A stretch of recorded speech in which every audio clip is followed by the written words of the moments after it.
तू अपने परमेश्वर का नाम व्यर्थ ना लेना, क्योंकि जो यहोवा का नाम व्यर्थ ले वह उसको निर्दोष न ठहराएगा। मसीह में प्रिय भाइयों और बहनों और टीवी पर देख रहे श्रोताओं, 10 आज्ञाओं के ऊपर यह तीसरा सत्र है और आज मैं तीसरी आज्ञा के ऊपर बातचीत करूंगा। आज का पढ़ा हुआ पाठ निर्गमन 20 अध्याय 7 पद कहता है कि तू अपने परमेश्वर का नाम व्यर्थ ना लेना, क्योंकि जो यहोवा का नाम व्यर्थ ले वह उसको निर्दोष न ठहराएगा। परमेश्वर उसे निर्दोष ना ठहराएगा अर्थात परमेश्वर उसे दोषी ठहराएगा और उसे दंड देगा।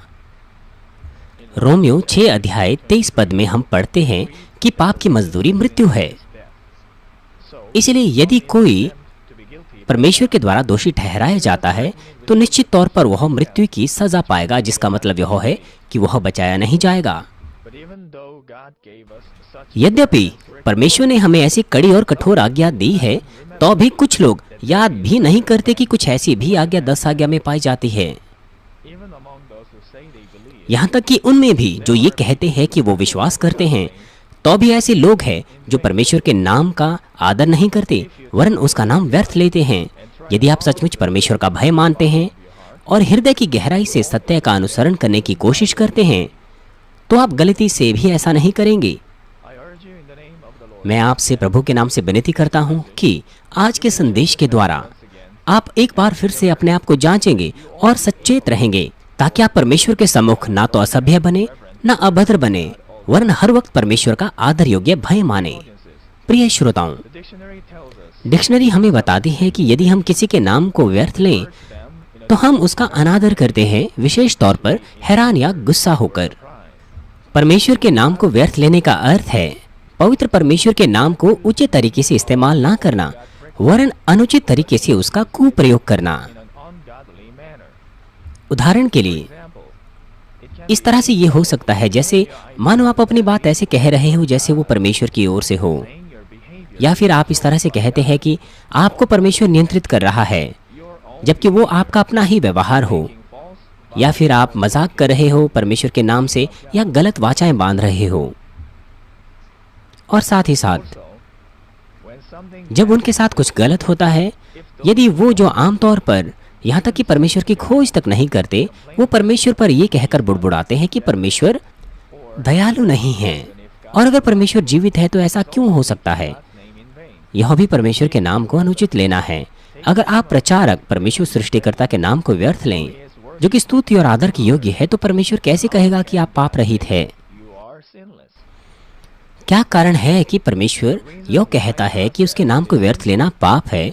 वो ये है, सबसे पहले क्योंकि यह एक प्रमाण है कि उस व्यक्ति में परमेश्वर पर कोई विश्वास नहीं है। उन दर्शन शास्त्रियों में जिन्होंने जीवन और हर बात के अर्थ को जानने की कोशिश की, उनमें से कुछों ने कहा कि परमेश्वर मरा हुआ है, और कुछ सामान्य लोगों में भी कुछ लोग व्यर्थ तौर पर कहते हैं कि परमेश्वर का कोई अस्तित्व नहीं है। खास तौर पर वो जो डार्विनिज्म पर जोर देते हैं, कहते हैं कि कोई परमेश्वर है ही नहीं। एक अंतरिक्ष यात्री ने कहा कि मैं अंतरिक्ष पर गया और मुझे कोई परमेश्वर नहीं मिला। एक अंतरिक्ष यात्री होने के नाते उसे पता होना चाहिए था कि एक छोटा सा हिस्सा इस पूरे ब्रह्मांड का जो उसने देखा वो किस तरह से फैला हुआ है। वो केवल चांद पर गया या फिर केवल धरती के बाहर गया और वो वापस आया। यहाँ तक कि धरती से चांद की दूरी वो एक बिंदु के समान है। यहाँ तक कि पूरा सौर मंडल पूरे ब्रह्मांड की तुलना में एक बिंदु के समान है। यदि आप ब्रह्मांड को जानते हैं तो आप जानते हैं कि हमारे ब्रह्मांड से बाहर और भी बहुत बड़े बड़े ब्रह्मांड है, तो आप समझ सकते हैं कि यह एक बिंदु के समान है। न केवल यह बिंदु, वरन चांद पर जाने के बाद अगर आप ऐसा कहें कि कोई परमेश्वर नहीं है, तो क्या इसका कोई मतलब बनता है? यहाँ तक कि ब्रह्मांड में एक छोटा सा क्षेत्र देखने के बावजूद भी यदि वो ये कहता है कि परमेश्वर जिसने ब्रह्मांड में सब कुछ बनाया वो है ही नहीं, सिर्फ इसलिए क्योंकि उसकी आंखों से उसे नहीं दिखाई दिया, तो यह कितनी मूर्खता है। भजन संहिता 53 अध्याय 1 पद कहता है, मूढ़ ने अपने मन में कहा है कि कोई परमेश्वर है ही नहीं। वे बिगड़ गए, उन्होंने कुटिलता के घिनौने काम किए हैं, कोई सुकर्मी नहीं। वो जो इस ब्रह्मांड में सब बातों को देखते हैं तो वो जीवित परमेश्वर के प्रमाणों को प्रकृति में ढूंढ सकते हैं। और साथ ही साथ ऐसे बहुत से प्रचारक हैं जो जीवित परमेश्वर की गवाही और प्रभु की गवाही उन्हें देते हैं। लेकिन यदि वे अपने हृदय को कठोर करें और परमेश्वर पर विश्वास ना करें और तो भी परमेश्वर के नाम को व्यर्थ लें, तो परमेश्वर कैसे कहेगा कि वो पाप रहित है? प्रिय दर्शकों, दूसरा कारण, क्या कारण है कि परमेश्वर कहता है कि परमेश्वर के नाम को व्यर्थ लेना पाप है? यह इसलिए क्योंकि यह परमेश्वर का उपहास करना है। किसी का उपहास करना अपमानजनक ढंग से, उपहासपूर्ण ढंग से या अवहेलना पूर्वक उसके साथ व्यवहार करना होता है या बोलना होता है। कौन पाप रहित बच सकता है यदि वो सृष्टिकर्ता परमेश्वर का उपहास करने की हिम्मत करे?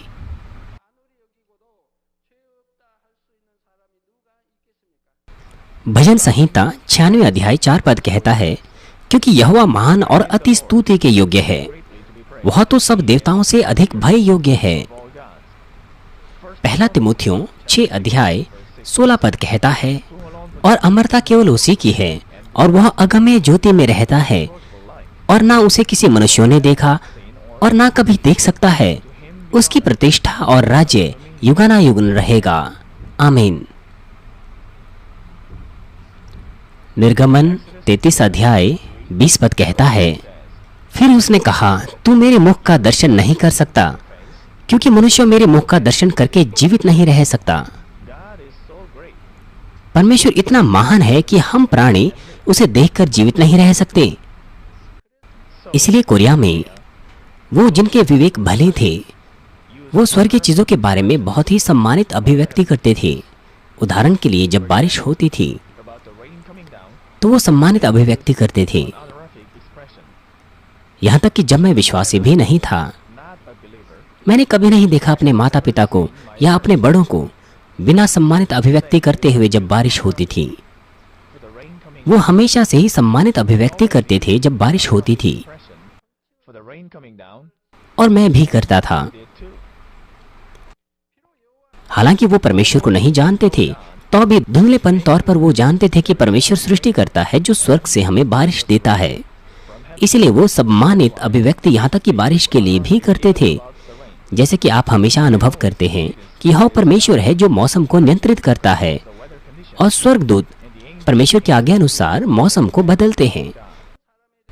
यहाँ तक कि हम लोग भी, यदि हम सचमुच अपने माता पिता का या दूसरे व्यक्तियों का आदर करते हैं, तो हम लापरवाही से उनका नाम भी नहीं लेते। यदि हम उन्हें बुलाते हैं तो निश्चित तौर पर सम्मानित वाक्य उनके नाम के आगे हम जोड़ देते हैं अपने आदर भरे हृदय के साथ। तो फिर परमेश्वर के लिए हमारे पास और भी कितना अधिक आदर होना चाहिए जब हम उसका उल्लेख करते हैं, जो कि एक सृष्टि करता है और जीवन का स्वामी है। इसलिए जब इज़राइल के लोग, जब वो बाइबल पढ़ते थे, तो वो अपने होठों से परमेश्वर का नाम भी नहीं पुकारते थे। जब बाइबल में यहोवा का नाम लिखा हुआ होता था, तो वो अदोनाई कहते थे, जिसका मतलब है मेरा प्रभु। वो सीधे तौर पर परमेश्वर का नाम नहीं पुकारते थे। उदाहरण के लिए, अगर यहाँ पर लिखा है कि यहोवा महान है, तो वो पढ़ते थे कि मेरा प्रभु महान है। हालांकि मैं नहीं कह रहा कि हमें भी यही करना है, लेकिन हमारे पास वो दीन हृदय होना चाहिए जब हम परमेश्वर के नाम को पुकारते हैं। लेकिन आज यहाँ तक कि विश्वासी भी, कुछ ऐसे लोग हैं जो परमेश्वर का आदर नहीं करते, वरन उसके नाम को व्यर्थ लेते हैं। उदाहरण के लिए, वो बाइबल का आवरण लेते हैं या फिर परमेश्वर के नाम का इस्तेमाल मजाक बनाने के लिए या फिर बकवाद बनाने के लिए करते हैं। क्योंकि वचन परमेश्वर है। यदि आप बाइबल के वचन का आदर नहीं करते, तो यह भी परमेश्वर के नाम को व्यर्थ लेने के समान है। इस संदेश में बाद में मैं आपको तीसरा बिंदु फिर से कहूंगा, और साथ ही साथ परमेश्वर के नाम में झूठ बोलना, वह भी उसके नाम को व्यर्थ लेना है। उदाहरण के लिए, ये वह मामला होता है जब आपके पास कुछ सुझाव होता है और आप कहते हैं कि आपने परमेश्वर की आवाज सुनी है या पवित्र आत्मा ने आपके हृदय को प्रभावित किया है। आइए एक उदाहरण मैं आपको देता हूं कि आप आसानी से समझ सकें। मान लीजिए, अगर आप किसी को कुछ कहते हैं और ये कहते हैं कि यह सीनियर पास्टर ने कहा है, और जो आपने कहा वो अगर सच ना हो, तो क्या हम कह सकते हैं कि आप सचमुच मेरा आदर कर रहे हैं? या फिर अगर आप किसी से वो कराते हैं जो आप चाहते हैं, और अगर आप ये कहें कि ये सीनियर पास्टर की ओर से आया हुआ निर्देश है, तो यह कितना हताशजनक है। हम अपने आप को ढूंढे। हमें वो बातें नहीं कहनी चाहिए जिसमें कोई सत्य ना हो, चाहे किसी ने ऐसा कहा भी क्यों ना हो। अगर आप परमेश्वर के नाम में असत्य बोले तो यह परमेश्वर के सामने बहुत ही अभद्र है। सर्वशक्तिमान परमेश्वर और सर्वज्ञानी परमेश्वर सभी मनुष्यों के हृदय और विचारों को जानता है, और भले और बुरे सब कामों और विचारों को जानता है, जैसे मानव वह उसकी हथेली में देख रहा हो। वह अपनी धधकती हुई आंखों के द्वारा लोगों के जीवनों को देखता है और उसके काम के अनुसार सबका न्याय करता है। यदि आप सचमुच इस परमेश्वर पर विश्वास करते हैं, तो आप कभी भी परमेश्वर का उपहास करने वाला पाप उसके नाम को व्यर्थ लेकर नहीं कर सकते। मैं आपसे विनती करता हूं कि आप परमेश्वर का भय अत्यंत गहराई तक माने और अपनी बातचीत में अपनी बातों को जांचें और बहुत सावधान रहें कि आप परमेश्वर का उपहास करने वाला पाप ना करें। प्रिय श्रोताओं, एक और चीज है जो आपको यहाँ पर याद रखनी है। वो जो सचमुच परमेश्वर का भय मानते हैं, वो बहुत ही सचेत और सावधान रहेंगे, ना केवल तब जब वो परमेश्वर के नाम को लेते हैं, वरन सब बातों में जो परमेश्वर से संबंधित है। उदाहरण के लिए, जैसे कि पहले बताया गया, जब आप बाइबल का आवरण लेते हैं या बाइबल से पढ़ते हैं जो कि परमेश्वर का वचन है, तो आप इसे संदर्भ के साथ पढ़ेंगे और उसका आवरण लेंगे।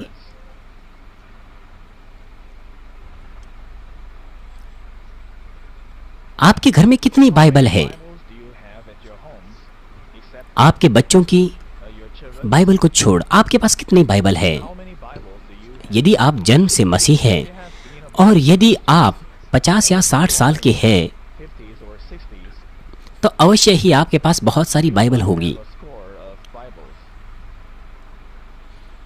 मेरे पास मेरे घर में 20 से भी ज्यादा बाइबल है और मैंने उन्हें सजा कर रखा हुआ है। क्यों मैंने ऐसा किया है? क्योंकि यह परमेश्वर का वचन है, चाहे वह कितनी ही पुराने क्यों ना हो। मैं उसे ना तो जला सकता हूँ ना फाड़ सकता हूँ, इसीलिए मैंने उन सबों को रखा हुआ है। हालांकि वो 20 या 30 साल पुरानी है, लेकिन उन सभी को मैंने रखा है। और साथ ही यदि आप भवन में कुछ करते हैं या किसी पवित्र चीज को संभालते हैं भवन में, तो आपको उन्हें बहुत ही सावधानी के साथ संभालना चाहिए अपनी चीजों की तुलना में। जब आप परमेश्वर के पैसे को संभालते हैं, तो आपको ठीक ठीक तौर पर बहुत ही परवाह के साथ उसे संभालना चाहिए, चाहे धनराशि छोटी ही क्यों ना हो। आपको सावधानी से प्रार्थना करनी चाहिए और उसे खर्च करना चाहिए।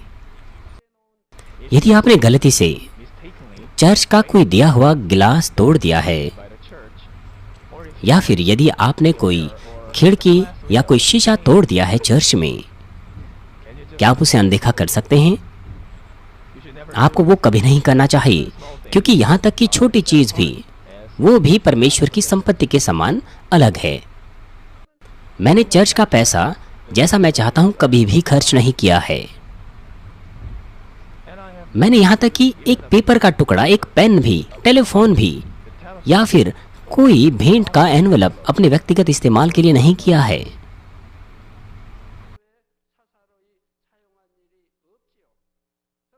यहाँ तक कि कभी चर्च का एक लिफाफा भी मैंने अपने व्यक्तिगत इस्तेमाल के लिए नहीं किया है। हालांकि मैं ये नहीं कह रहा कि आपको उनका इस्तेमाल नहीं करना चाहिए, आप इस्तेमाल कर सकते हैं। क्या कारण है कि मैं इस्तेमाल नहीं करता? क्योंकि मेरे घर में ऐसे बहुत से दूसरे लिफाफे हैं। कुछ सदस्य या चर्च मुझे एनवलप में कुछ कागजातों को देते हैं, उनमें से मैंने बहुतों को एकत्र किया हुआ है। इसलिए जब मुझे इस्तेमाल करने होते हैं तो मैं उन्हें इस्तेमाल करता हूँ। यदि वो मुझे कागजात देते हैं चर्च के किसी एनवलप में, तो मैं उसे वापस कर सकता हूँ, लेकिन मैं दूसरे लिफाफे वापस नहीं करता। मैं उन्हें घर पर एकत्र करता हूँ और इस्तेमाल के समय में मैं उन्हें इस्तेमाल करता हूँ। इसलिए मैंने चर्च के किसी भी लिफाफों को अपनी इच्छा से इस्तेमाल नहीं किया है। वो इसलिए क्योंकि मैं परमेश्वर की संपत्ति अपनी इच्छा से कभी भी इस्तेमाल नहीं कर सकता। साथ ही जब आप किसी के विषय में बात करते हैं जिसे परमेश्वर अपनी सामर्थ्य के साथ निश्चित करता है, या जब आप पवित्र आत्मा के कार्य के बारे में बात करते हैं, तो कृपया याद रखें ये सारी चीजें प्रत्यक्ष तौर पर परमेश्वर से जुड़ी हुई है। इसीलिए उन चीजों के बारे में जिन्हें परमेश्वर चलाता है, जब वो हस्तक्षेप करता है या मध्यस्थ होता है, आपको बहुत ही सावधान होना चाहिए कि आप न्याय ना करें या अभद्र तरीके से अपने शारीरिक विचारों से बातचीत ना करें। शाऊल ने बहुत से बुरे काम किए और परमेश्वर ने उसे त्याग दिया, लेकिन क्योंकि परमेश्वर ने उसे एक बार अभिषेकित किया था, इसलिए दाऊद ने उसे नहीं मारा, यद्यपि उसने दाऊद को बहुत बार मारने की कोशिश की। यदि वो केवल चाहता तो वह शाऊल को मार सकता था, लेकिन उसने ऐसा नहीं किया। शाऊल परमेश्वर के विरोध में खड़ा था और परमेश्वर ने त्याग दिया था, और उसने बहुत से याजकों को भी मरवा डाला और उनके परिवार के सदस्यों को भी।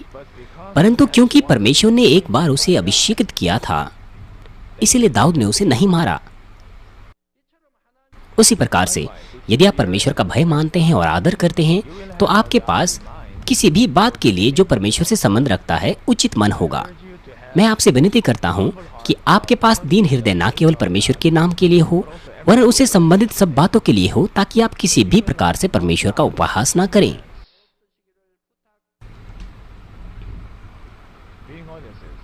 प्रिय दर्शकों, तीसरा कारण क्यों यह पाप है परमेश्वर के नाम को व्यर्थ लेना, वो इसीलिए क्योंकि यह परमेश्वर के नाम में झूठ बोलना है।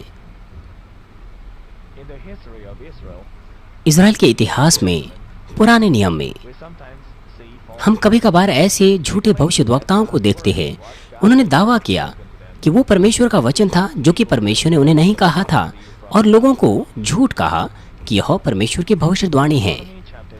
व्यवस्था विवरण 18 अध्याय 20 पद में परमेश्वर ने ऐसे लोगों को चेतावनी दी कड़े तौर पर।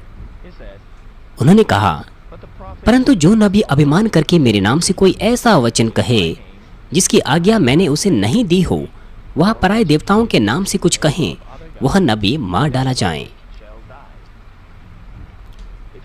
यदि आप परमेश्वर के पवित्र नाम में झूठ बोलने की कोशिश करें तो उसकी सजा मृत्यु है।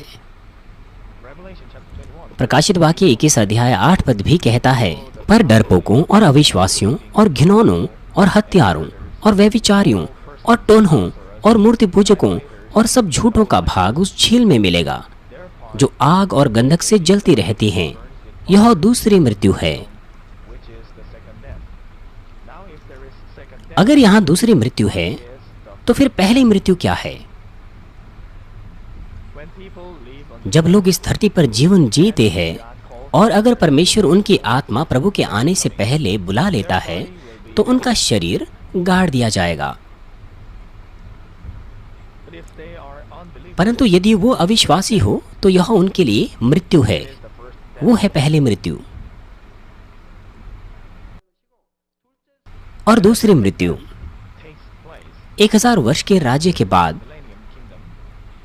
महाश्वेत न्याय सिंहासन के दिन होगी।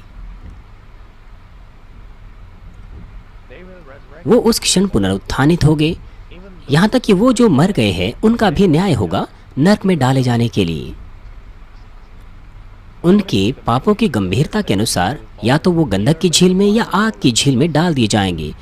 वो जिनके पाप हल्के हैं वो आग की झील में डाल दिए जाएंगे, और जिनके पाप भारी है और झूठे भविष्यद्वक्ता गंधक की झील में डाल दी जाएगी। ये दूसरी मृत्यु है। आइए एक बार फिर से मैं आपके लिए पढ़ता हूँ। प्रकाशित वाक्य 21 अध्याय 8 पद में भी लिखा है, पर डरपोकों, वो जो डरपोक होते हैं वो है जो पाप करते हैं, क्योंकि वो पाप कर रहे हैं ये कहते हुए कि वे परमेश्वर पर विश्वास करते हैं, लेकिन वो परमेश्वर से डरते हैं, जबकि परमेश्वर प्रेम है। पर डरपोकों और अविश्वासियों वो स्पष्ट तौर पर नरक में गिरेंगे, क्योंकि वे विश्वास नहीं करते। और घिनौनों और हत्यारों, आपने हत्यारों के बारे में पहले सीखा है, और व्यभिचारियों और टोन्हों और मूर्ति पूजकों और सब झूठों का भाग उस झील में मिलेगा जो आग और गंधक से जलती रहती है। यह दूसरी मृत्यु है। झूठे यहाँ पर उन्हें दर्शाते हैं जो परमेश्वर के नाम से झूठ बोलते हैं। यदि आप परमेश्वर के नाम में झूठ बोलते हैं इस प्रकार से, तो आपको दोषी ठहराया जाएगा। इसका मतलब यह है कि आप अपने ऊपर सजा लाते हैं। और इसे भी बढ़कर, न केवल झूठे भविष्यद्वक्ता, यदि आप परमेश्वर के नाम में शपथ बांधें और उसे पूरा ना करें तो यह भी परमेश्वर के नाम में झूठ बोलना है। इस प्रकार से परमेश्वर के नाम को व्यर्थ लेना है। कुछ लोग परमेश्वर के नाम से कसम खाते हैं। परमेश्वर के नाम में कसम खाना, इस पर प्रतिबंध है। यीशु ने कहा कि हम परमेश्वर के नाम से कोई शपथ न खाएं। और उसने यह भी बताया कि क्यों। इसलिए परमेश्वर हमें कहता है कि हम उसके नाम से कोई शपथ ना खाएं। इसीलिए परमेश्वर के नाम से ना तो हमें कोई शपथ खाने चाहिए और ना ही किसी से शपथ खिलानी चाहिए। लेवी अवस्था 19 अध्याय 12 पद कहता है, तुम मेरे नाम की झूठी शपथ खा के अपने परमेश्वर का नाम अपवित्र ना ठहराना, मैं यहोवा हूं। लेकिन आज यहाँ तक कि विश्वासियों में भी कुछ ऐसे हैं जो परमेश्वर के नाम में झूठ बोलते हैं। उदाहरण के लिए, यहाँ तक कि यह परमेश्वर का काम नहीं होता, लेकिन कुछ कहते हैं कि मैंने अपनी प्रार्थनाओं में पवित्र आत्मा की यह आवाज़ सुनी, या परमेश्वर ने इस तरह से मेरे हृदय को प्रेरित किया, या कुछ काम पूरा होकर वो कहते हैं कि परमेश्वर ने इसे पूरा कर लिया है।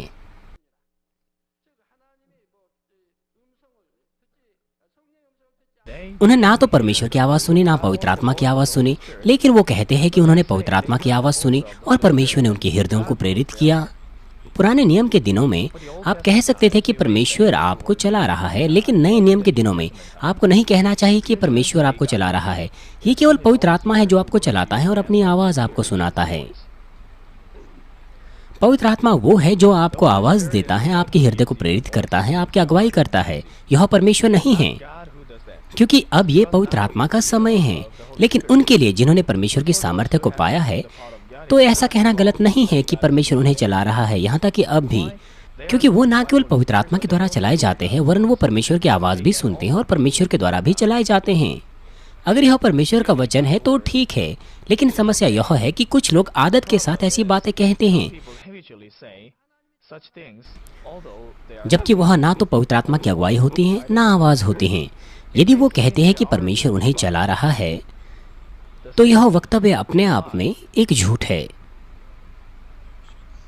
आपको कहना चाहिए कि पवित्र आत्मा आपको प्रेरित करता है, परमेश्वर नहीं। हालांकि परमेश्वर की संतान योग्य होनी चाहिए कि वह पवित्र आत्मा की आवाज़ सुने और परमेश्वर से अगुवाई पाएं सब बातों में, लेकिन तो भी आपको यह कहना चाहिए कि पवित्र आत्मा आपकी अगुवाई कर रहा है, परमेश्वर नहीं।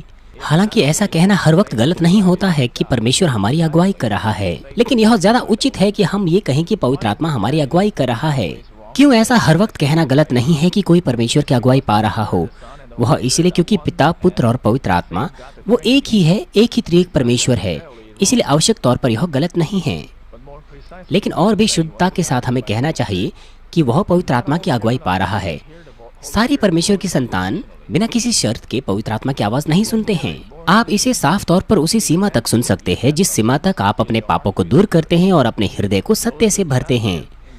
वो जो सत्य में जीवन नहीं बिताते वरन संसार में पड़ जाते हैं, वो पवित्र आत्मा की आवाज़ को नहीं सुन सकते।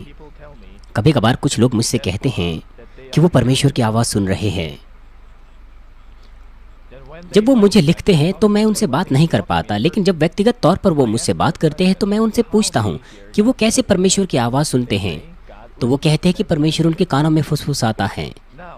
और अब परमेश्वर जो सेनाओं का यहोवा है, वो आपके कानों में फुसफुसाएगा? परमेश्वर ऐसा नहीं करेगा। बाइबल पुराने और नए नियम में और प्रकाशित वाक्य की किताब में भी हमें बताती है कि हम कैसे परमेश्वर की आवाज़ को सुनते हैं। यह कोई फुसफुसाना नहीं है। यहाँ तक कि आज भी लोगों के बीच में भी ऐसा ही होता है। लोगों में भी कुछ लोग दूसरों को बुलाते हैं और उनके कानों में फुसफुसाते हैं। मुझे आशा है कि हमारे कोई भी सदस्य ऐसा नहीं करेंगे मेरे साथ। अगर कुछ ऐसे दूसरे लोग हैं, कृपया मेरे कानों में ना फुसफुसाएं। क्यों? क्योंकि आपको कुछ ऐसा नहीं बोलना चाहिए जो आप छुपाना चाहते हो, और अगर आपको कुछ नहीं छुपाना है तो आप खुले तौर पर बात कर सकते हैं। तो फिर कौन फुसफुसाएगा? ये शत्रु, दुष्ट और शैतान है और गंदी दुष्ट आत्माएं हैं, क्योंकि वो भूत ग्रसित है और वो उनकी आवाज़ को सुनते हैं। वो उनके कानों में फुसफुसाते हैं, लेकिन वो सोचते हैं कि वो परमेश्वर की आवाज़ है। भूत कहते हैं उन्हें ताकि उन्हें धोखा दें। वो इस तरह से कहते हैं कि आपको प्रार्थना करनी चाहिए और इस तरह से, इसीलिए वो उसे सुनते हैं जैसे मानो वो परमेश्वर की आवाज़ हो, लेकिन जबकि वो धोखा खा रहे हैं और भूतों के द्वारा और भी अधिक वो आघोष में लिए जाएंगे और अंत में शैतान की योजना प्रकट हो जाएगी। लेकिन उनके हृदय असत्य से भरे रहते हैं, इस इच्छा से कि वो अपने आप को दिखा सकें।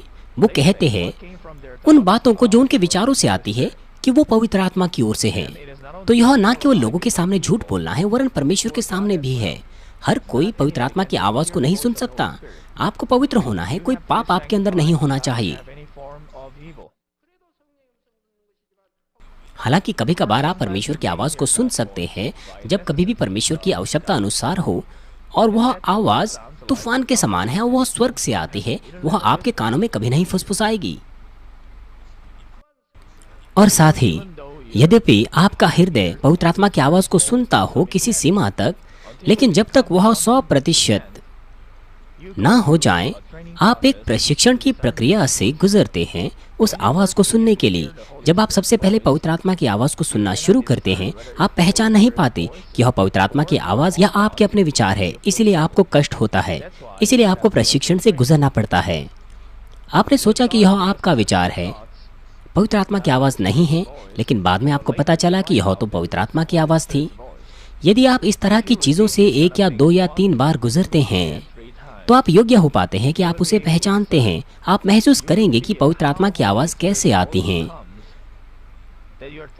आप समझेंगे कि आपके जो विचार हैं वो आपके सिर में आते हैं और पवित्र आत्मा की आवाज हृदय में आती है।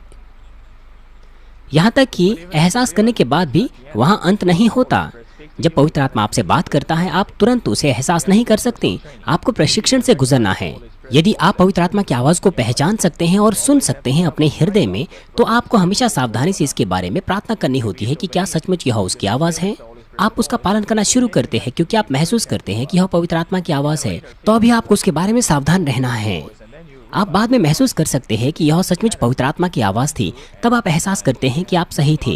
यदि यह विधि 1 या 2 या 3 बार दोहराई जाती है, तो आपको और भी अधिक हियाव होता है कि कैसे आप पवित्र आत्मा की आवाज को सुनते हैं, और साथ ही आप साफ तौर पर पहचान पाएंगे कि आपके विचार किस प्रकार के हैं।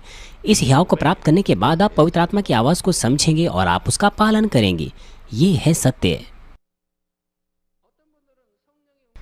कुछ लोग दूसरों को भी यह बताते हैं कि पवित्र आत्मा कह रहा है कि आपको ऐसे प्रार्थना करना चाहिए, या फिर पवित्र आत्मा ने मुझे यह उत्तर दिया है।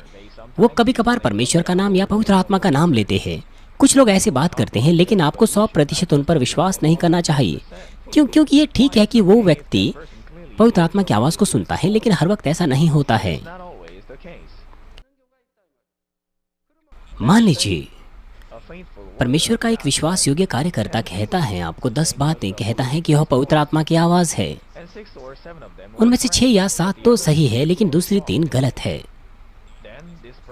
तो इस व्यक्ति को ये नहीं कहना चाहिए कि यह पवित्र आत्मा की आवाज है। यदि आप 10 चीजें कहते हैं तो 10 की 10 सही होनी चाहिए, लेकिन अगर केवल 6 या 7 ही सही है और दूसरी 3 या 4 गलत है, तो इससे आप दूसरे लोगों के लिए ठोकर का कारण बनेंगे, और इससे उन आत्माओं से विश्वास भी खत्म हो जाएगा। यदि आप गलत है, तो वह आत्मा कितना हताश होगी और कितना भरोसा उसका खत्म हो जाएगा। इसलिए अगर आप पवित्र आत्मा की आवाज को सुनते हैं, तो आपको बुद्धिमानी से बात करनी चाहिए। अवश्य ही आप गलत नहीं होने चाहिए जब आप पवित्र आत्मा का नाम लेते हैं। और साथ ही कुछ लोग मेरे पास आते हैं, कहते हैं मुझे कि मैंने उस व्यक्ति के लिए प्रार्थना की और वो चंगा हो गया। वो मुझे बताते हैं कि उन्होंने जो जो किया है, जैसे कि उन्होंने दूसरों को प्रचार किया पवित्र आत्मा की अगुवाई से और इस प्रकार से। ये अच्छा है कि अगर वो समस्या का समाधान पाते हैं, लेकिन उन लोगों में मुझे दूसरी ही समस्या मिलती है। मुझे दूसरों से सुनने को मिलता है कि वो बहुत सी समस्याओं को पैदा कर रहे हैं। जब ये लोग आते हैं और मुझे इस तरह से कहते हैं, तो वो कुछ भी ऐसा नहीं कहते जो उन्होंने गलत किया हो। वो केवल वही बातें बताते हैं जो उन्होंने सही किया है। ये भी सत्य नहीं है। उन्हें अपनी गलतियों को भी बताना चाहिए, तब वो पश्चाताप कर सकते हैं। उन्हें बताना चाहिए कि उन्होंने कुछ प्रभु के नाम से या पवित्र आत्मा के नाम से किया, लेकिन ये सही नहीं था, इसीलिए यह समस्या हुई। वो केवल अपनी गलतियां अपराधों को छुपाते हैं, केवल वही मुझे बताते हैं जो उन्होंने सही किया है। ये भी एक समस्या है।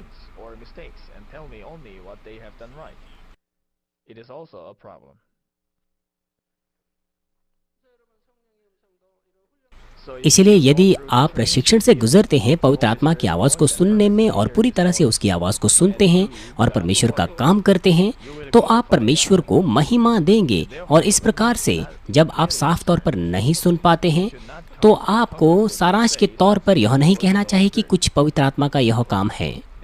यह ना केवल पवित्र आत्मा की आवाज़ के बारे में है, दूसरे आत्मिक अनुभवों के बारे में भी ऐसा ही है, दर्शन और सपनों के बारे में।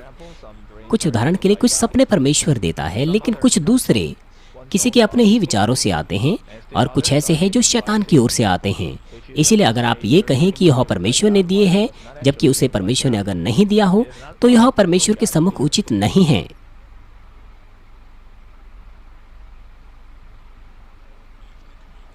यदि सपने परमेश्वर ने दी है, आप उसे महसूस करेंगे। आप जान जाएंगे कि यह परमेश्वर की ओर से सपना है। यह बहुत साफ होगा, और ज्यादातर मामलों में अनुवाद भी उसके साथ होगा, या फिर प्रार्थनाओं के द्वारा आप पाएंगे। लेकिन सारे के सारे सपने अनुवाद के साथ नहीं आते। कुछ सपने तो अनुवादित होते हैं, लेकिन कुछ दूसरे नहीं होते। मिस्र के मामले में, क्योंकि उन्हें 7 साल के महाकाल के लिए तैयार होना था, केवल परमेश्वर के जन ने ही उसका अनुवाद दिया। कुछ दूसरे मामलों में लोगों को उन आने वाली चीजों के बारे में पता नहीं होना चाहिए, इसलिए केवल तब जब होता है तभी लोग एहसास करते हैं कि यह परमेश्वर का वचन था। इस मामले में वो उसका अनुवाद नहीं कर पाते हैं। कुछ सपने उसका अनुवाद नहीं होता, केवल कुछ समय बाद ही होता है। दर्शन के साथ भी ऐसा ही है। पतरस के मामले में, जो यीशु का सबसे पहला चेला था, वो दर्शन को उसी वक्त अनुवाद नहीं कर पाया। उसने केवल एक दर्शन देखा। केवल तब जब वह दर्शन पूरा हो रहा था, तब वह एहसास कर पाया कि परमेश्वर का इस दर्शन को दिखाने का क्या अर्थ था। इसीलिए कुछ दर्शन का अनुवाद तो उसी वक्त होता है, लेकिन कुछ दूसरे दर्शन है जिसका अनुवाद कुछ समय बाद होता है, जब चीजें पूरी हो रही होती है। और साथ ही साथ जब कोई भी पवित्र आत्मा के नाम से बोलता है, आपको सुनने वाले के तौर पर सावधान रहना चाहिए। जब कोई भी मेरे पास आता था और कहता था कि पवित्र आत्मा ने उससे बातचीत की है, मैंने उन्हें कभी अनदेखा नहीं किया। उनकी बातों को, जो कुछ उन्होंने कहा, चाहे वह छोटे बच्चे की ही बात क्यों ना थी, मैं बहुत सावधान रहता था कि मुझसे कोई भी पवित्र आत्मा के विरोध में कोई बात ना निकले, अगर वह सचमुच पवित्र आत्मा की आवाज़ हो जिसने उस व्यक्ति से बात की है। हालांकि क्योंकि मैं पवित्र आत्मा की आवाज़ को बहुत साफ तौर पर सुन सकता हूँ, मैं सही से पहचान सकता हूँ कि क्या किसी की बातें सच्ची है या झूठी, लेकिन तो भी मैं निष्कर्ष नहीं निकालता था कि उसकी आवाज़ पवित्र आत्मा की आवाज़ है या नहीं, जब तक मैं उसके बारे में प्रार्थना ना करूँ और उत्तर ना पाऊँ। इसीलिए जब हम परमेश्वर के नाम से कुछ भी बोलते हैं, दोनों बोलने वाला और सुनने वाला, उनको सावधान रहना चाहिए। आत्मिक चीजों को देखना और दर्शन, वो भी ऐसे ही है। आप मुझे लिखते हैं और मुझे बताते हैं कि आपकी आत्मिक आंखें खुली हुई हैं और आप आत्मिक चीजों को देखते हैं, लेकिन ज्यादातर मामलों में आप सही नहीं होते हैं। सिर्फ उन चीजों के द्वारा जिन्हें ज्यादातर सदस्य देख सकते हैं, आप सोचते हैं कि आप आत्मिक चीजें देख रहे हैं। हमारे ज्यादातर सदस्य वो भी उन्हें देख सकते हैं, यद्यपि उनकी आत्मिक आंखें नहीं भी खुली हो।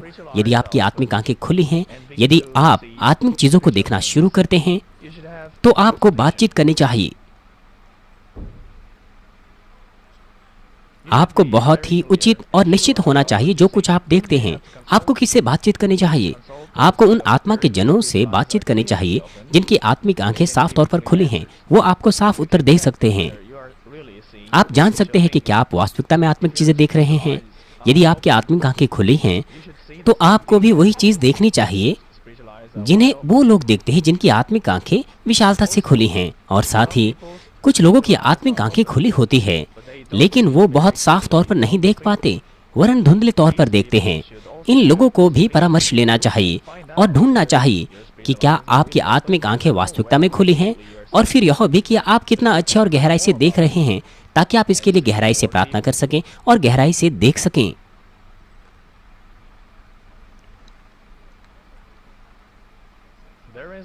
और इसके अलावा और भी एक मामला है। कुछ लोग विपत्तियों का सामना करते हैं अपने ही पापों के कारण, लेकिन वो कहते हैं कि परमेश्वर ने मुझे मारा है। और साथ ही जब चीजें वैसे होती है जैसे वो चाहते हैं, तो कुछ लोग कहते हैं कि मैंने प्रार्थना की और परमेश्वर ने मुझे आशीष दी, लेकिन जब वही काम अच्छे से कुछ समय बाद नहीं होता है तो वो कहते हैं कि परमेश्वर ने मुझे रोक दिया। वो इस तरह से अपनी बातें बदल देते हैं और आदत के साथ वो इस तरह से परमेश्वर के नाम का व्यर्थ इस्तेमाल करते हैं। यदि परमेश्वर सब कुछ में कार्य करें तो सब कुछ अच्छा होगा। अगर ऐसा भी लगे कि अभी कुछ अच्छा नहीं हो रहा है तो अभी वह संपन्नता में बदल जाएगा। परमेश्वर आपको ऐसी समस्या नहीं देगा। परमेश्वर उचित और यथार्थ हैं। कुछ काम को करने के लिए यह कहना कि यह विश्वास का अंगीकार है, लेकिन सच्चे विश्वास का अंगीकार जो हृदय की गहराई से आता है, और कोशिश करना कि हम परमेश्वर के नाम को घमंड के साथ इस्तेमाल करें और परवार रहित हृदय के साथ इस्तेमाल करें, वो पूरी तरह से अलग अलग होता है। नीति वचन 3 अध्याय 6 पद कहता है, उसी को स्मरण करके सब काम करना, तब वह तेरे लिए सीधा मार्ग निकालेगा।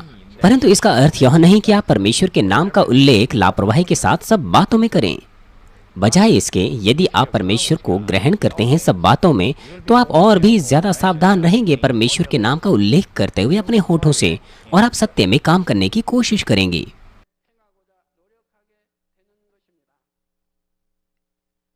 आइए मैं इस संदेश का सारांश दूंगा। प्रिय दर्शकों, परमेश्वर बहुत ही यथार्थ और विनीत है। जब उसने बाइबल में इस्तेमाल करने के लिए किसी शब्द का इस्तेमाल किया तो उसने बगैर ज्यादा सोचे विचारे उसका इस्तेमाल नहीं किया।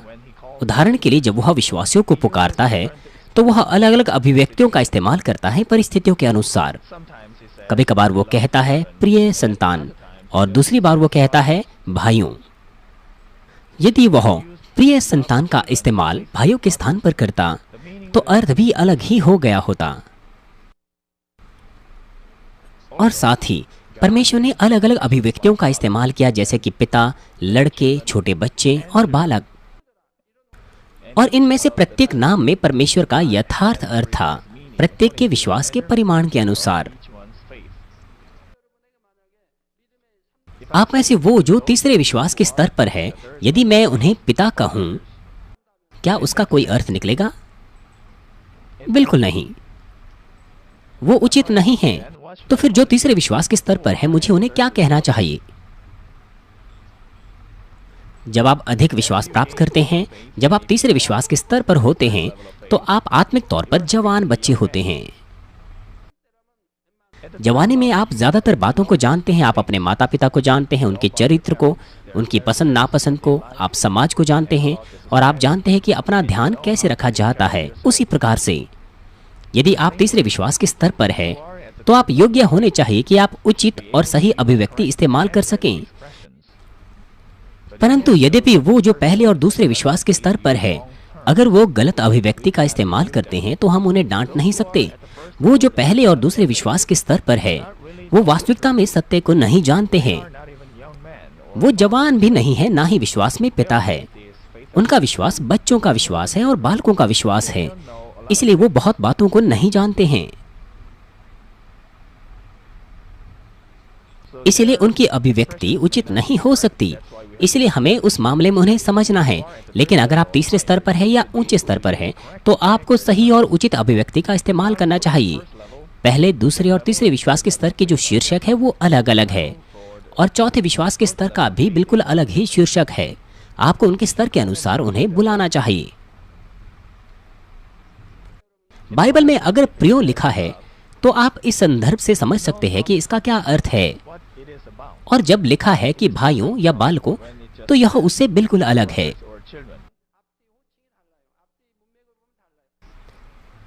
जब यहाँ लिखा है कि प्रिय, तो परमेश्वर हमेशा आशीषों का वचन उन्हें देता है जिनसे वह वास्तविकता में प्रेम रखता है, वो जो वचन के अनुसार जीते हैं और वो जो आत्मा में जा चुके हैं। और जब परमेश्वर साधारण लोगों के विषय में बातचीत करता है तो बाइबल उनके विषय में संतान या भाइयों कहती हैं। इसलिए यदि आप संदर्भ पढ़ें तो आप समझ सकते हैं कि क्यों यहाँ प्रियो लिखा है। परमेश्वर ऐसे ही किसी को प्रियो नहीं कहेगा, और जब हम परमेश्वर का वचन पाते हैं तो उसके साथ भी ऐसा ही है। यदि परमेश्वर कहता है कि मेरे प्रिय पुत्र, तो यह एक महान आशीष है,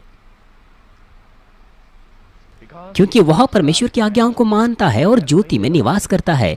इसलिए परमेश्वर कहता है प्रिय पुत्र या प्रिय पुत्री, अन्यथा प्रिय शब्द का इस्तेमाल नहीं होगा। परंतु उनके लिए जो आत्मा के गहरे स्तर में जा चुके हैं संपूर्ण आत्मा में, तो परमेश्वर सिर्फ प्रिय ही नहीं कहेगा, वह एक और अभिव्यक्ति यह कहकर इस्तेमाल करेगा, मेरे प्रिय सुंदर या मनभाऊ पुत्र या पुत्री। वो सुंदर या मनभाऊ शब्द का इस्तेमाल करेगा। बाइबल में त्रिएक परमेश्वर के बहुत सारे नाम दर्शाए गए हैं, जैसे कि परमेश्वर, यहोवा, पिता परमेश्वर, मसीहा, प्रभु, यीशु, यीशु मसीह, मेमना, प्रभु का आत्मा, परमेश्वर का आत्मा, पवित्रता का आत्मा और पवित्र आत्मा। 85 और 86 में सेवकों के एक सम्मेलन में मैंने परमेश्वर के 36 नामों पर विवरण दिया था। वह पूरा सम्मेलन परमेश्वर के तमाम 36 नामों के ऊपर आधारित था। परमेश्वर का प्रत्येक नाम वो प्रत्येक की परिस्थिति के अनुसार अलग अलग है और उसका अनुवाद और अर्थ भी अलग अलग है। ये सारे के सारे अभिव्यक्तियां वो बिना किसी अर्थ के इस्तेमाल नहीं की गई, परंतु प्रत्येक का इस्तेमाल संदर्भ और परिस्थिति के अनुसार, जिसमें बहुत ही अर्थदायी अर्थ पाया जाता है, इस्तेमाल किया गया है। और साथ ही जब हम यीशु कहते हैं और फिर ये कहना कि यीशु मसीह और प्रभु यीशु मसीह और सिर्फ यीशु कहना, ये सब अलग अलग है। मैं कभी भी ऐसे ही यीशु नहीं कहता। जब मैं केवल यीशु कहता हूँ, ये तब होता है जब मैं यीशु के बारे में बातचीत 4 सुसमाचारों में करता हूँ, क्रूस उठाने से पहले। हम हमारा प्रभु या प्रभु यीशु मसीह उस समय के लिए नहीं करते। हमें ये साफ तौर पर पता होना चाहिए और उचित तौर पर उनका इस्तेमाल करना चाहिए। परमेश्वर इस तरह से सिद्ध है और वो चाहता है कि उसके बच्चे भी सटीक और उचित सब बातों में हो जब वो कुछ बात करते हैं या प्रभु में कुछ करते हैं। और हमें और भी सटीक और उचित होना चाहिए जब हम पवित्र परमेश्वर का नाम अपने होठों से लेते हैं। पहला शमूएल 2 अध्याय 30 पद का दूसरा हिस्सा कहता है, क्योंकि जो मेरा आदर करे मैं उनका आदर करूंगा और जो मुझे तुच्छ जाने वे छोटे समझे जाएंगे। परमेश्वर कहता है वो उनसे प्रेम रखेगा जो उससे प्रेम रखते हैं। अर्थात यदि आप परमेश्वर का आदर करेंगे तो परमेश्वर भी आपका आदर करेगा। अगर आप उसका सम्मान करेंगे तो वह भी आपका सम्मान करेगा। वो जो परमेश्वर का तिरस्कार करेगा, परमेश्वर के द्वारा वो तिरस्कार भी पाएगा। यदि आप अपने हृदय से परमेश्वर का आदर करते हैं तो स्पष्ट तौर पर आप उसका नाम व्यर्थ नहीं लेंगे और आप सब कुछ परमेश्वर के लिए आदर के साथ करेंगे। मुझे आशा है कि आप सब महान परमेश्वर का भय अपने हृदय की गहराई से माने और अपने हृदय को जांचे कि वह सचेत है और हर वक्त प्रार्थना करें ताकि आप अपना जीवन केवल परमेश्वर को महिमा देने के लिए जिएं।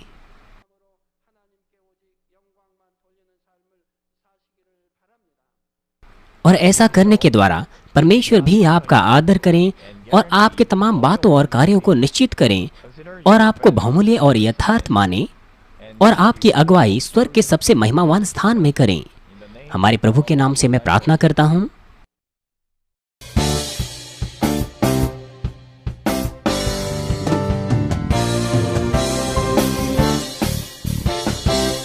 यदि आप इस संदेश को फिर से सुनना चाहते हैं और अपने कमेंट छोड़ें, आत्मिक अगुवाई और प्रार्थना के लिए आप हमसे संपर्क कर सकते हैं।